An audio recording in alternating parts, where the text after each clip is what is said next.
நான் ஒரு திருநங்கையா பேசுறேன். அவங்க வந்து ஒரு திருநங்கையே கிடையாது. அவங்க வந்து ஏதோ ஆன்மீகத்துல ஏதோ பணம் சம்பாதிக்கணும்ன்ற ஒரு ரீசனுக்காக அவங்க தன்னை திருநங்கைன்னு சொல்லிட்டு அவங்க வந்து அந்த மாதிரியான வேலைகள்லாம் பார்த்துட்டு இருக்காங்க. அவங்க கணவரை நல்லா பாருங்க. ரஜினி அம்மா ஒரு 100 சவரம் மாட்டிட்டு இருக்காங்கன்னா அவர் ஒரு 50 சவரம் போட்டுருக்காரு. அந்த 50 சவரம் யார் அவருக்கு? அவர் ஒரு பொண்ணை கல்யாணம் பண்ணியிருந்தா கூட அந்த நகைலாம் அவர் போட்டுருக்க மாட்டார். முஸ்லீம்ஸ்ல வந்து முதலாவது ஒரு ஆண் வந்து கோல்டே யூஸ் பண்ணக்கூடாது. ஆனா பாருங்க அவரு நிறைய கோல்டாவே தான் இருப்பார். அதாவது ரஜினி அம்மா வந்து ஒரு லலிதா ஜுவல்லரினா இவர் ஒரு ஜிஆர்டி ஜுவல்லரி. நான் 5 கோடி ரூபாய் வீடு வச்சிருக்காங்க. நான் குற்றச்சாட்டுலாம் வைக்கலங்க, இருக்கிற உண்மையே சொன்னேன். இப்போ அவங்க என்கிட்ட 48 லட்சம் ரூபாய்க்கு நான் வீடு வச்சிருக்கேன். நீங்க மீடியா பர்சன் நீங்களே பாத்தீங்க இது எத்தனை லட்சம்ன்றது. ஆன்மீகத்துல உனக்கு பணம் வரலாம், அப்ப வேற எங்க இருந்து வருது? திருநங்கையை வச்சு நீ பாலியல் தொழிலுக்கோ பிச்சை எடுக்கிறதுக்கோ அவங்கள அடிமைத்தனமா ஆக்கி வச்சு அவங்க கிட்ட இருந்து நீ வருமானத்தை பாக்குற.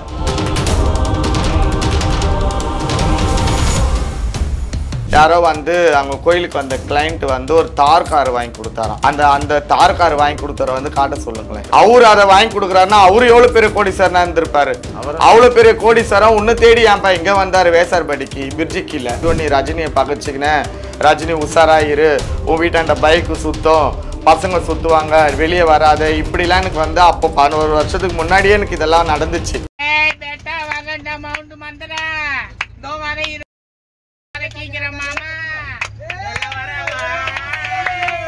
நாங்க யார் தெரியுமா ரஜினி அம்மா பொண்ணுங்கன்னு சொல்லும் போது எல்லாருக்குமே ஒரு பயம். ஸோ இந்த மாதிரியே தான் வந்துட்டு இவங்க திருநங்கைகளை வந்து மிரட்டிட்டு இருந்தாங்க, ஒரு பயத்தை காட்டிக்கிட்டே இருந்தாங்க. எங்கெல்லாம் அநீதி தலை தூக்குதோ அங்கெல்லாம் முதல் குரலா நம்ம அக்காவோட குரல் ஒலிக்கும் இன்னைக்கு. ஆனால் அவங்க கிளப்பியிருக்க ஒரு பெரிய புயல் வந்து அப்படியே கரையை கடக்காம சுற்றி அடிச்சுட்டே வருது. அதுதான் வந்து ரஜினி அம்மாள் அப்படிங்கிற ஒரு பிம்பத்தை வந்து நீங்க தகர்த்து எறிஞ்சிருக்கீங்க. அது என்ன பிரச்சனைக்கா? ரஜினி அம்மாவோட பிரச்சனை என்னன்னு கேட்டிங்கன்னா, அவங்க நிறைய விஷயங்கள் வந்து பேசியிருக்காங்க மீடியா முன்னாடி. ஸோ இப்போ என்ன பிரச்சனை, ஜமாத் ரீதியான பிரச்சனை வந்து ரஜினி அம்மாவுக்கும் எங்களுக்கும் வந்திருக்கு. ஸோ இப்போ நான் ஒரு திருநங்கையாக பேசுகிறேன், சரிங்களா? அவங்க வந்து ஒரு திருநங்கையே கிடையாது, சரிங்களா? அவங்க வந்து ஏதோ ஆன்மீகத்தில் ஏதோ பணம் சம்பாதிக்கணுன்ற ஒரு ரீசனுக்காக அவங்க தன்னை திருநங்கைன்னு சொல்லிட்டு அவங்க வந்து அந்த மாதிரியான வேலைகள்லாம் பார்த்துட்டு இருக்காங்க. ஸோ நான் என்ன கேட்குறேன், திருநங்கைகளுக்கே திருநங்கைக்கான அங்கீகாரம் கிடையாது, இவங்களுக்கு எப்படி அந்த அங்கீகாரம் வந்துச்சு?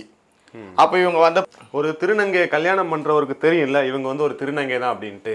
நீங்க சொல்ற குற்றச்சாட்டின்படி பார்த்தா ரஜினி அம்மாள் கூட ஒரு முஸ்லீம் பையன் வந்து அவரோட கணவர்னு சொல்லி சுத்திட்டு இருக்கிறார் இல்லையா?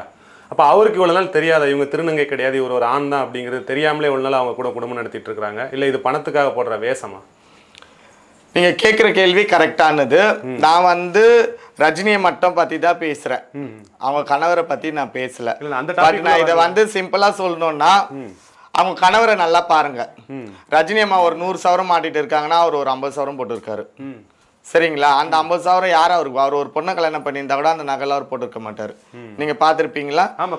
முஸ்லிம்ஸ்ல வந்து முதலாவது ஒரு ஆண் வந்து கோல்டே யூஸ் பண்ணக்கூடாது, சரிங்களா? ஆனா பாருங்க அவரு நிறைய கோல்டாவே தான் இருப்பார்.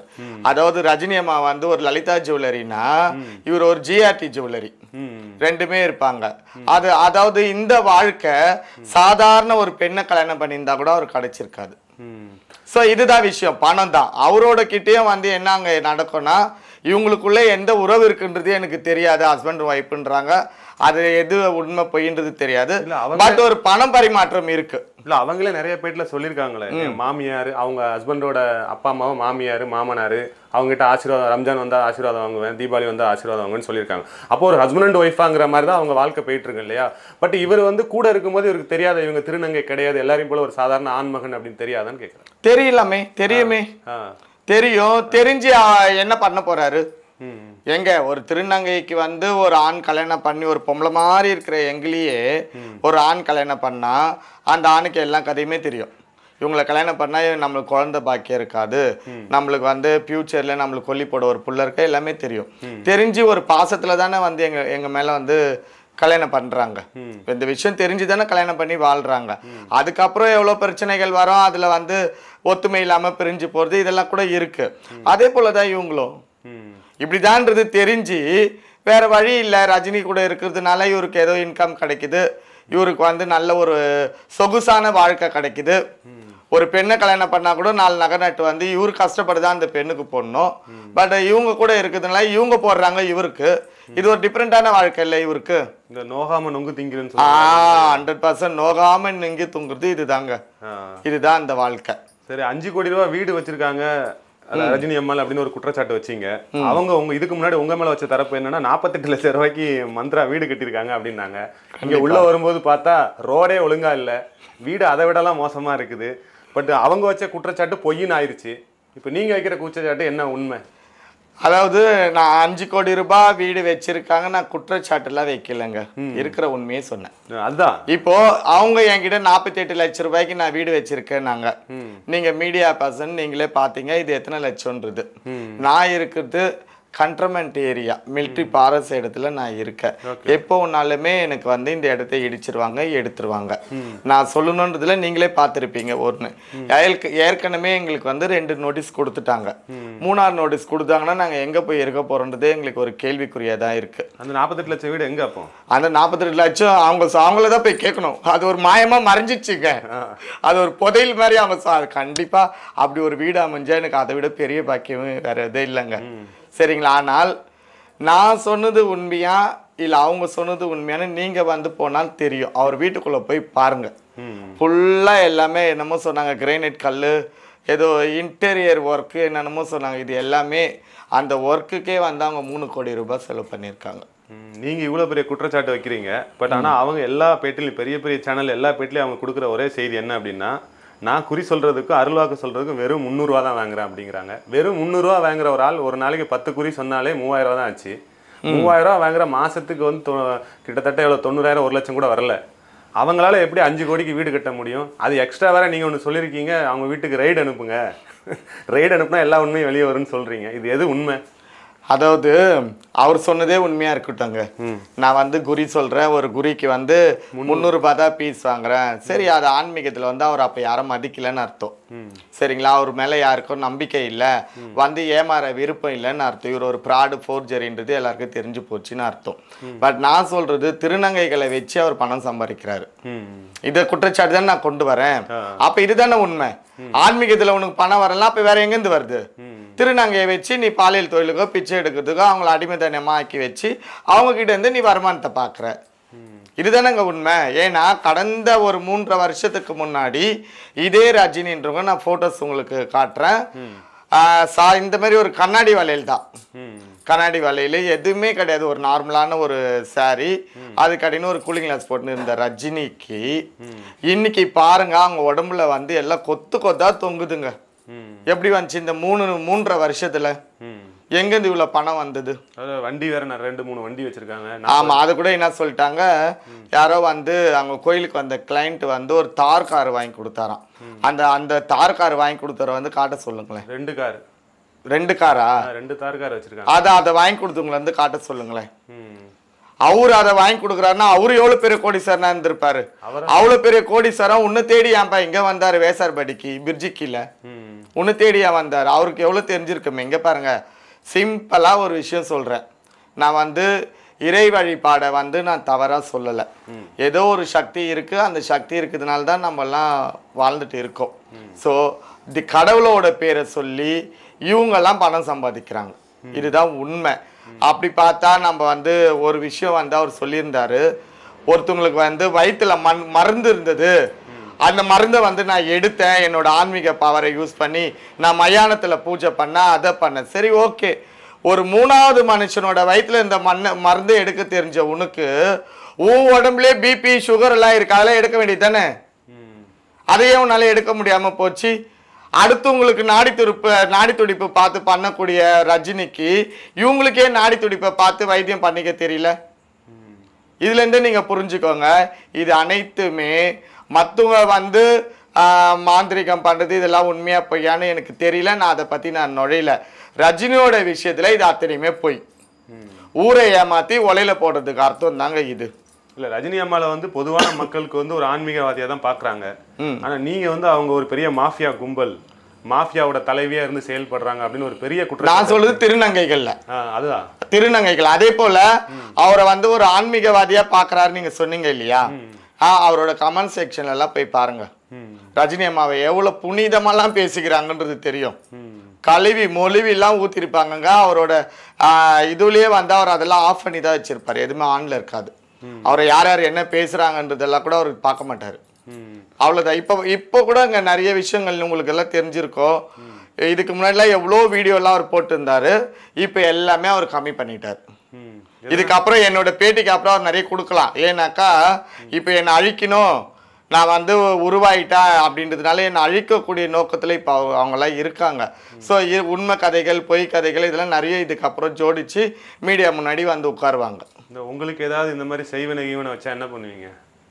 நான் அதெல்லாம் நம்பவே மாட்டேங்க. கடவுள் இருக்காங்க, அவள் தான். நானும் சாமி கும்பிடுறேன். ஒரே ஒரு விஷயங்க, நானும் ஒரு காளி பக்தர் தான். சரிங்களா? நானும் காளி அம்மாக்கு தட்டில் தீபாரத்தை காட்டுறேன். அதுக்காக நான் காளி ஆயிட முடியுமா? சொல்லுங்க. கூட போர்டு பார்த்தா மறுவாடின்னு போட்டிருந்தேன். ஆமா, நான் கோயில் வச்சிருக்கேன். என் கோயிலுக்கு நான் மயனக்குள்ள திருவிழா பண்றேன். அவ்வளவுதான். அந்த திருவிழா டைம்ல நாங்க தெய்வத்துக்கு என்ன செய்யணுமோ அதை செய்யறோம். அதுக்கப்புறம் எங்க வேலை நம்ம அதை தான் நாங்க பாக்குறோம். அதுக்குன்னு ஒரு தட்டை வச்சுக்கின்னு விபூதி வச்சுக்கின்னு ஒரு 300 ரூபாய் டோக்கனை போட்டுக்கின்னு வரவங்களெல்லாம் ஏமாத்திக்கின்னு நாங்க இல்லைங்க. அவ்வளவுதான். அப்போ இது கடவுள் பேரை சொல்லி ஏமாத்துற வேலையை தான் ரஜினி அம்மாள் பாக்குறாங்கன்னு சொல்றீங்க? அதுதான் நான் சொல்றேன். அப்ப இல்லை, இப்பவும் சொல்றேங்க. இன்னொரு அதிர்ச்சிகரமான விஷயம் சொல்லியிருந்தீங்க, விழுப்புரத்துல ஏதோ குடிச்சிட்டு போற வர பசங்கிட்ட வம்பிழுத்தாங்கன்னு சொல்லியிருந்தீங்க. அது எந்த அளவு உண்மை? நான் அது ரஜினி அம்மா சொல்லலையே. ஏதாவது சொல்லியிருந்தீங்க. அது வந்து இன்பான்னு ஒரு திருநங்கை, அவங்கள சொல்லியிருந்தேன். ரஜினி அம்மாவை நான் விழுப்புரத்துல நான் பார்த்தது இல்லைங்க. Okay okay. அவங்கள உங்களுக்கு எவ்வளவு வருஷமா தெரியும்? ரஜினி அம்மால உங்களுக்கு எவ்வளவு வருஷமா தெரியும்? ரஜினி அம்மாவே எவ்வளோ வருஷமா தெரியும்னா எனக்கு வந்து கிட்டத்தட்ட ஒரு 15 வருஷமா தெரியும். எனக்கு அவங்களுக்கு பழக்கம் இல்லை. பட் ஆனால் ரஜினின்னு ஒருத்தவங்க இருக்காங்க, ரவுடி. ரஜினின்றவங்க ஒரு ரவுடின்னு எங்களுக்கு தெரியும். ரஜினி அம்மா வந்து இந்த நாயக்கு சிஸ்டம்ல வந்து கொண்டு வந்தது காரணமே இந்த ரவுடின்ற காரணத்தினால தான். ஏன்னா அவங்கள பார்த்து சில திருநங்கைகள் பயப்படுவாங்க. ஐயோ ரஜினி அம்மா பகச்சி நம்மளால இருக்க முடியாது, ஐயோ நிறைய ரவுடி பசங்க அவங்க கூடயே இருப்பாங்க, நம்ம எதனா ஒன்று சொல்லிட்டோம்னா நம்மளை அடிச்சிருவாங்க, வெட்டுருவாங்க, குத்திடுவாங்கன்ற ஒரு பயத்தினால தான் ரஜினி கிட்ட இருக்கிற அந்த 100-150 திருநங்கை கூட அந்த பயத்தினால தான் இருக்காங்க. பாசத்தினாலேயோ அன்புனாலேலாம் யாருமே இல்லை. அவ்வளோதான். இவங்க எல்லாருக்குமே ரஜினிகை வந்து ஒரு ரவுடி, அவங்க நினச்சா எதுனாலும் பண்ணுவாங்க அப்படின்ற ஒரு பயத்தினால தான் எல்லாம் ரஜினி கிட்ட போனாங்க. ஸோ இந்த நாயக்குங்களும் வந்து அவங்கள தலைவியாக தேர்ந்தெடுத்ததுக்கும் இதுதான் காரணம். இன்னொரு குற்றச்சாட்டு வச்சுருந்தீங்க, அவங்க எல்லாருமே வந்து இந்த ஒரு ஃபங்க்ஷனில் பணத்தை குப்பை மாதிரி வாரி இறைக்கிறாங்க மேலே அப்படின்ட்டு. நீங்கள் இங்கே கஷ்டப்பட்டு பிச்சை எடுக்கிறாங்க, அவங்க கொண்டு போய் பணத்தை குப்பை மாதிரி இறைக்கிறாங்கன்னு ஒரு குற்றச்சாட்டு வச்சிங்க. பட் அது வந்து உங்கள் திருநங்கை சமூகத்தில், ஜமாத் சமூகத்தில் அது ஒரு பழக்க வழக்கம் மாதிரி தானே பேசுகிறாங்க. கரெக்டுங்க. எங்கே அது பழக்க வழக்கம் எங்கே இருக்குது? எங்க நடந்துச்சு? இல்ல நம்ம பேசின திருநங்கை எல்லாமே அதை தான் சொல்றாங்க. கரெக்ட்டுங்க. அது எங்க நடந்துச்சு? இப்போ உங்களுக்கே ஒரு 40 வயசு இருக்குன்னு வச்சுக்கோங்க. ஒரு 5 வருஷத்துக்கு முன்னாடி இல்ல ஒரு 3 வருஷத்துக்கு முன்னாடி நீங்க இதெல்லாம் பாத்திருக்கீங்களா? இந்த பழக்க வழக்கங்களை எங்கன்னா பாத்திருக்கீங்களா? இல்ல, நீங்க சொல்லி போய் நீங்க வீடியோ கொடுக்கறதுனால தான் தெரியுது. அதேதான் நான் சொல்றேன். அதாவது எங்களுக்கு முன்னோர்கள்லாம் வந்துட்டு ஒரு காலத்துல மும்பை, பூனேன்ற மாநிலங்கள்லாம் வாழ்ந்திருக்காங்க. அதெல்லாம் வந்து வடநாட்டை சேர்ந்து இருக்குது. அங்க வந்து இந்த பழக்கங்கள் இருக்கா இல்லையான்றது எனக்கு தெரியாது. நாங்கெல்லாம் போனது கிடையாது, நான் பார்த்ததும் கிடையாது. அப்படியே அங்க இந்த ஒரு பழக்கங்கள் இருந்தாலும் இது வந்து சென்னைங்க, இது வந்து வட மாநிலம் கிடையாது, இது வந்து சென்னை. அப்படியே நீங்க வடநாட்டு கல்ச்சரை சென்னை கொண்டு வரீங்கனாலும் சந்தோஷம்தான். ஆனா அங்க பணம் இறக்கிறத மட்டும் ஏன் கொண்டு வந்திருக்கீங்க? மற்ற விஷயங்கள்லாம் கொண்டு வாங்கல. எவ்வளவு நல்ல விஷயங்கள்லாம் இருக்கு. அவங்க ட்ரெஸ் கோட் எடுப்பாருங்க, அழகா நீட்டா இருக்கும். அந்த ஜுவல்ஸ்லாம் நல்லா போட்டுருப்பாங்க, தன்னை வந்து ரொம்ப அழகாக காட்டியிருப்பாங்க. அந்த கல்ச்சரெல்லாம் எடுத்துகிட்டு வாங்க. இங்கே பாருங்கள், மார்பகங்கள் தெரியும், தொப்புள் தெரியும், இங்கே தெரியும். இந்த கல்ச்சர்லாம் அங்கே கிடையாது. புரியுதுங்களா? வடநாட்டிலையும் வந்துட்டு நிறைய கொள்கைகள் நிறையலாம் இருந்தால் அதில் ஒன்று இது இருந்திருக்கலாம். சரிங்களா? ஆனால் நீங்கள் என்ன பண்ணீங்க? அந்த பணத்தை மட்டும்தான் சென்னை கொண்டு வந்திருக்கீங்க. பணம் இறக்கணும். அப்போல்லாம் நான் கேட்குற அந்த காலத்துலலாம் ரூபாய் நோட்டில் எங்கெங்கே இருந்திருக்கு? 1 ரூபாய் நோட்டு, 2 ரூபாய் நோட்டு தான். அப்பெல்லாம் கட்டுக்கட்டை யாருங்க இறச்சிருப்பாங்க? நான் சொல்றதுக்கும் ஒரு இது வேணும். அதெல்லாம் அந்த இதுல கிடையாது. ஆனா இப்போ வந்து எல்லாருக்கும் ஈஸி மணி ஆயிடுச்சு, ஆன்லைன் இதுவாயிடுச்சு. இப்போ நல்லா புரிஞ்சுக்கோங்க. எனக்கு ஒரு கோட்டை அடிக்கிறதுக்கு ஒரு 200 ரூபாய் வேணும். நான் கஷ்டப்பட வேண்டியதே இல்லை, நான் திருநங்கையா இருந்தா. அப்படியே ஏஞ்சுன்னா ஒரு லுங்கியோ ஏதோ ஒன்று தூக்கி இப்படி சொருணுன்னா அப்படி ஒரு 4 நடந்து 4 கடையில் தட்டினா அந்த 200 ரூபா முடிஞ்சிச்சு. எனக்கு சாமர்த்தியம் இருந்தேன்னா நான் ஒரே கடையில் துணியை தூக்கி கையை தட்டி பிடிக்கின்னு போயின்னு இருக்கலாம். ஒரு குவார்ட்ரு ஒரு பிரியாணி முடிஞ்சிச்சா பிளாட்பரம். சரிங்களா? இப்போ அந்த மாதிரி வட மாநிலத்துல இப்படிலாம் இருந்திருக்காங்களா, பார்த்துருக்கீங்களா? அங்கெல்லாம் வந்துட்டு எல்லாம் நீட்டாக இருப்பாங்க. அவங்களோட வீடு வாசல்லாம் போனாலுமே வந்து ஒரு மார்வடிஸ் கோயில் மாதிரி இருக்கும். ஸோ ஒரு திருநங்கையாக இருந்தால் கூட இப்படியான வாழ்க்கைகள்லாம் வந்து அங்கெல்லாம் இருந்திருக்கு. ஸோ இவங்க அந்த கல்ச்சரெல்லாம் சென்னை கொண்டு வராமல் பணம் இறக்கிறத மட்டும், ஏன்னா இவங்களோட நோக்கமே பணம் தான், பிஸ்னஸ் தான். பிஸ்னஸ்க்காக தான் 20 லட்சம் இறச்சிருக்காங்க. அப்போ அது ஒன்று தானே இவங்க கையில் பிடிக்க முடியும், சொல்லுங்க. அதே வட மாநிலத்தில் பாருங்க, திருநங்கைகள் வந்து தனித்தனியெல்லாம் போயெல்லாம் கடை காசுலாம் கேட்க மாட்டாங்க. அவங்களாம் ஒரு டோலியா இது அடிச்சுட்டு, அது பேர் ஏதோ டோலாக் ஏதோ சொல்லுவாங்க, டோலாக் அடிச்சுன்னு கும்பலாக ஒரு 10 பேர் போவாங்க, ஒரு பாட்டு பாடுவாங்க, ஒரு பதாய் டான்ஸ் பண்ணுவாங்க, ஒரு டோலாக் அடிப்பாங்க. அதன் மூலியமாக 10 பேருக்கு சேர்த்து ஒரு 500, 1000, ஒரு 2000 ரூபாய் அப்படி வாங்குவாங்க. அதை பிரித்து எடுத்துப்பாங்க. அதுமாதிரி அவங்களாம் செலக்ட் பண்ணியிருப்பாங்க. ஒரு நாள் 4 வீடு 5 வீடு போகணும், ஒரு வீட்டுக்கு 2000 ரூபாய் 3000 ரூபாய், 5 வீட்டுக்கு ஒரு 10 15,000 ரூபாய் கிடைக்கும், ஆளுக்கு ஒரு 2000 3000 பிரிச்சுக்கலாம். இந்த மாதிரி கொள்கையில் போகணுங்க. அது வந்து நாகரீகமாக கரெக்டான முறையில் நேர்மையான வழியில் போய் சம்பாரிச்சாங்க. இவங்க எல்லாருமே நீங்களே பாருங்க, ஒரு ஒயர் கூடை தூக்கி அக்கில் வச்சுக்கிறாங்க, வச்சுக்கணும். இல்லை காவி வேட்டிலையும் போகிறாங்க, புடவை கட்டிக்கிட்டும் போகிறாங்க, மாடல் ட்ரெஸ்லையும் போகிறாங்க. எல்லாம் அதாவது இல்லாதப்பட்டவங்களுக்கு தான் வந்து பொதுமக்களோ யாருமே ஒரு கடைக்காரோ ஒரு 10 ரூபா கொடுப்பாங்க. இவங்க கடை வாசலுக்கு போகிறவங்களே பாருங்க, அவங்க காலத்தில் 10,000 15,000 செயின் இருக்கும். ஒரு ஆம்பளை பொம்பளை காலத்தில் கூட, உழைக்கிறவங்க காலத்தில் கூட இவ்வளோ லென்த்துக்கு யார் காலத்துலையுமே செயின் இருக்காது. இந்த கடைவாசல் கேட்குற திருநங்கைகள் கையில் பாருங்கள், இங்கேருந்து இவ்வளோ தூரத்துக்கு ஒன்று தடியாக போட்டுருப்பாங்க. ஆனால் அதை பார்த்து கூட மக்கள் ஏன் பணம் கொடுக்குறாங்கன்றதே எனக்கு புரியல. இல்லை மிரட்டி தானே வாங்குறாங்க, ஒரு வித பயத்தை காட்டி தானே வாங்குறாங்க. கண்டிப்பா அதை மிரட்டி தான் வாங்குறாங்க, ஒரு வித பயத்தை காட்டி தான் வாங்குறாங்க. ஏன் பயப்படுறீங்க, எதுக்கு பயப்படுறீங்க? அதாவது திருநங்கைகள் சொன்னாக்கா எல்லாருக்குமே வந்து ஒரு தாழ்வு மனப்பான்மை இருக்கு. அவங்க பாவம் ஏதோ இல்லாதப்பட்டவங்க அப்படின்னு தான். இது வந்து எங்களுக்கு முன்னோர்கள் வந்து இப்படி ஒரு வழிமுறையை வச்சிருக்காங்க. அப்போல்லாம் இருந்தவங்க உண்மைக்கு சொல்லணும்னாங்க, வயசான திருநங்கை தான் கடவாசலுக்கெல்லாம் வருவாங்க, சரிங்களா? மற்றபடி இளம் திருநங்கைகள்லாம் வரமாட்டாங்க. இப்போ பாருங்க, 16 வயசு 17 வயசு, இப்போ நீங்கள் சமீபத்தில் வீடியோலாம் கூட பார்த்துருக்கலாம், 16 வயசு பசங்கள்லாம் வந்து திருநங்கை அப்படி இப்படின்னு சொல்லி எங்களை பகலில் இவ்வளோ சம்பாதிக்க வச்சாங்க.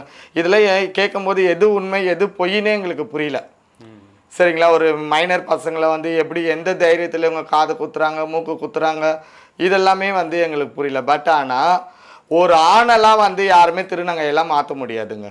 அவங்களுக்கு அந்த உணர்வு இருந்திருக்கும், என்ன வயசுன்னா வித்தியாசமாக இருந்திருக்கலாம், பட் அவங்க திருநங்கை தான். ஆணோ பெண்ணோ அதெல்லாம் கிடையாது, அவங்க திருநங்கை. அது வந்து இவங்களோட ஆர்வ கோளாறுல ஏதோ தவறுகள் நடந்திருக்கலாம், அது நான் இல்லைன்னு சொல்லலை. பட் இப்போ இருக்கிற காலத்தில் இவங்க எல்லாம் மிரட்டி தான் ஒவ்வொரு கடையிலையுமே வந்து பணம் பறிக்கிறாங்க.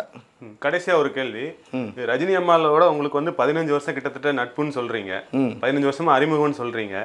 இந்த 15 வருஷம் கழிச்சு இந்த பிரச்சனையை கிளப்ப வேண்டிய அவசியம் என்ன வந்தது? அதாவது ரஜினி அம்மாக்கா எனக்கு 15 வருஷம் நட்புலாம் கிடையாது, 15 வருஷம் தெரியும், அவ்வளோதான். இப்போ இந்த எங்களுக்குள்ள பேச்சுவார்த்தைகள்ன்றது வந்து ஒரு 3 வருஷமா இருக்கலாம், சரிங்களா? இந்த 15 வருஷம்ன்றது வந்து நான் சர்ஜரி பண்ணி 11 வருஷம் ஆகுது. என்னோட சர்ஜரியில் வந்துட்டு ரஜினி வீட்டுக்கும் எனக்கும் ஒரு பிரச்சனை. அந்த பிரச்சனையில் எனக்கு சில சடங்குகள்லாம் பண்ணுறேன்னு அப்போ இருந்த என் குரு பானுஸ்ரீன்றவங்க என்கிட்ட வந்து ஒரு பெரிய அமௌண்ட்டை பறிச்சுக்கிட்டு எனக்கு அந்த சடங்கெல்லாம் பண்ணலை. காரணம் ரஜினிக்கு அவங்களுக்கும் சண்டாகி ரஜினி மேலே கேஸ் கொடுத்து ரஜினியை வந்து ரிமாண்ட் பண்ணாங்க, சரிங்களா? அவங்க அப்போ ரிமாண்ட் பண்ணப்போ அதை காரணமாக காட்டி எனக்கு பண்ண வேண்டிய சடங்கை அவங்க பண்ணலை. ஆனால் எனக்கு பண்ணுறேன்னு சொல்லி என்கிட்ட பணத்தை வாங்கிட்டு அதுலேயே எனக்கு மோசடி தான் பண்ணாங்க. எனக்கு அப்போதுலேருந்தே வலி வேதனைகள்லாம் நிறைய இருக்குது. இது வந்து 11 வருஷத்துக்கு கதையை நான் சொல்கிறேன். அதுக்கப்புறம் எனக்கும் வந்து நிறைய பேர் மிரட்டல்லாம் சொன்னாங்க, ஐயோ நீ ரஜினியை பகச்சிக்கினே, ரஜினி உஷாராக இரு, உன் வீட்டாண்ட பைக்கு சுத்தம், பசங்க சுற்றுவாங்க, வெளியே வராது, இப்படிலாம் எனக்கு வந்து அப்போ 11 வருஷத்துக்கு முன்னாடியே எனக்கு இதெல்லாம் நடந்துச்சு. நான் அதையும் வந்து பேஸ் பண்ண ஒரு காலகட்டத்தில் அதெல்லாம் மறைஞ்சு போச்சு. அதுலேருந்து எனக்கு ரஜினினாலே வந்து எனக்கு ஒரு சின்ன பயம் எனக்கு இருக்கும். நான் உண்மையை சொல்லணும்னா எனக்கே ஒரு பயம் இருக்கும். பட் இவங்க இந்த தலைவி ஆனதுக்கு அப்புறம் இந்த 3-3.5 வருஷத்தில் ஒரு பெரிய கேப்புக்கு பிறகு நாங்கள் சந்திச்சு கூட நான் வந்து அந்த என் மனசில் அது இருக்குது, பழைய விஷயங்கள் இருக்குது. அதனால் நான் அவங்க பக்கத்தில் போய் நிற்கிறதோ அவங்க கூட சரியாக பேசுகிறதோ இது எதுவுமே நான் வச்சுக்க மாட்டேன். நான் தனியாக நான் போகிறேன்னா என் சேலங்களோட போகிறேன்னா அந்த ஃபங்க்ஷன் அட்டன் பண்ணுறோமோ நாங்கள் வந்துடுவோம். இதுதான் நடந்துட்டு இருந்தது. இப்போ இவங்க வந்து இந்த தலைவியானதுக்கப்புறம் ஒரு ஒரு தவறுகள் நாங்கள் பண்ணுறோம்னாக்கா இந்த 21 பேருமே ஒன்று சேருவாங்க. அதுதான் 15 வருஷமாக வந்து எனக்கு தெரியும் எங்களுக்குள்ள பேச்சுவார்த்தைகள்லாம் கிடையாது. ஏன்னா வந்து என்னோட ஃபங்க்ஷன்லேயே சில பிரச்சனைகள்லாம் வந்ததுனால நாங்கள் வந்து அவங்கக்கிட்ட வச்சுக்க மாட்டோம், பேச மாட்டோம். இன்னொன்று வந்து இப்போ வந்து 45 வயசுனா அப்போ எனக்கு ஒரு 30-32 வயசு தான். எனக்கும் சில பயங்கள் அச்சுறுத்தல்கள்லாம் அப்போல்லாம் இருந்துச்சு அவங்க ரஜினின்றவங்க பேரில். ஸோ அதனால் வந்து நாங்கள் வந்து அவ்வளோ வச்சுக்க மாட்டோம். இப்போ இந்த நாயக்கு சிஸ்டமுக்கு பிறகு அவங்களும் ஒரு நாயக்குன்றதுனால எந்த ஒரு ஃபங்க்ஷனெல்லாம் அவங்களும் வருவாங்க. 21 பேரில் அவங்களும் ஒருத்தவங்க வருவாங்க. ஆனால் பாருங்கள், அந்த 21 பேரில் அவங்க மட்டும் தான் நல்லா நகை நட்டோடு நல்லா சிறப்பாக இருப்பாங்க. ஏன்னாக்கா அது எப்படி சொல்கிறது, எந்த ஒரு நீங்கள் நல்லா பாருங்கள், எந்த ஒரு திருநங்கைகள் ஃபங்க்ஷனில் கூட ஒரு பெரிய பெரிய ஃபங்க்ஷனில் கூட அந்த காவி வேட்டி அந்த குர்த்தி தான் போட்டு வருவாங்க. ஒரு சாரியோ அதிலலாம் எதுலேயுமே அவங்க வரமாட்டாங்க. அதாவது தன்னை வந்து நாங்களாம் வந்து ஒரு பெண்ணாக நினைக்கிறதுனால தான் முழு பெண்ணு நாங்கள் இல்லைன்னா கூட எங்களுக்கு அந்த பெண்ணுன்ற உணர்வு இருக்கிறதுனால தான் இது எல்லாமே போடுறோம். சரிங்களா? நாங்களும் நினச்சா காவி வெட்டி கட்டலாம், சட்டை போடலாம், எங்களை யாரும் கேள்வி கேட்க போகுது, நீ ஏன் இது போட்டுனுங்கிறன்னு கேட்க போகிறது இல்லை. எங்களோட உணர்வுகள் ஆசைகளை நாங்கள் வெளியே கொண்டு வரோம், அவ்வளோதான். அந்த ஒரு உணர்வுகளே அவங்களுக்கு இருக்காதா? எனக்கு இதெல்லாமே ஒரு கேள்வியாக தான் இருக்குது, இருக்காதா? ஆனால் வந்து அதை எப்படி சொல்லணும்னு தெரியல. ஸோ இந்த 3-4 வருஷமாக வந்துட்டு அவங்கக்கிட்டேருந்து எனக்கு நிறைய பிரச்சனைகள்லாம் வந்திருக்கு. ஏன்னா என்னோடய சேலாங்க பொழப்புக்கு போவாங்க, அந்த இடத்துல அவங்களோட சேலாங்க வந்து இவங்க பேரை யூஸ் பண்ணி அடித்து அனுப்புவாங்க, கல்லை எடுத்து மண்டையை திறந்து அனுப்புவாங்க. எல்லாமே இப்போ எங்கள் வீட்டிலேருந்து ஒரு 2 பேர் பொழப்புக்கு போகிறாங்கன்னா அவங்க வீட்டிலேருந்து ஒரு 10 பேர் வருவாங்க. அப்போ இந்த 2 பேர் வந்து அந்த 10 பேர்கிட்ட மோத முடியாது, ஒரு ரீசனு. அடுத்த ரீசன், நாங்கள் யார் தெரியுமா, ரஜினி அம்மா பொண்ணுங்கன்னு சொல்லும்போது எல்லாருக்குமே ஒரு பயம். ஸோ இந்த மாதிரியே தான் வந்துட்டு இவங்க திருநங்கைகளை வந்து மிரட்டிட்டு இருந்தாங்க, ஒரு பயத்தை காட்டிக்கிட்டே இருந்தாங்க. அப்போது அந்த ரஜினியோட வீட்டில் ஒரு 50 பேர் இருக்காங்கன்னா அந்த 50 பேர் தான் பழிச்சிட்டு இருந்தாங்க. மற்றவங்க வீட்டு திருநங்கை இவங்கெல்லாம் வந்துட்டு கொஞ்சம் பயந்து அவங்க எங்கெல்லாம் வரமாட்டாங்களா அந்த மாதிரி இடத்துக்கெல்லாம் போய் தான் இவங்கெல்லாம் பொழப்பு நடத்திட்டு இருந்தாங்க. இதுலேருந்து உங்களுக்கு என்ன தெரியுது? அவங்களோட ரவுடிசமோ அவங்க பண்ணக்கூடிய மிரட்டல்களும் தான் இதில் இருக்குது. இதை தாங்க அப்பத்துலேருந்து இப்போ வரைக்குமா அந்த ரஜினி பண்ணிட்டு இருக்காங்க. இது தாங்க உண்மை. ஓகே, நன்றி, வணக்கம். நன்றி, வணக்கம்.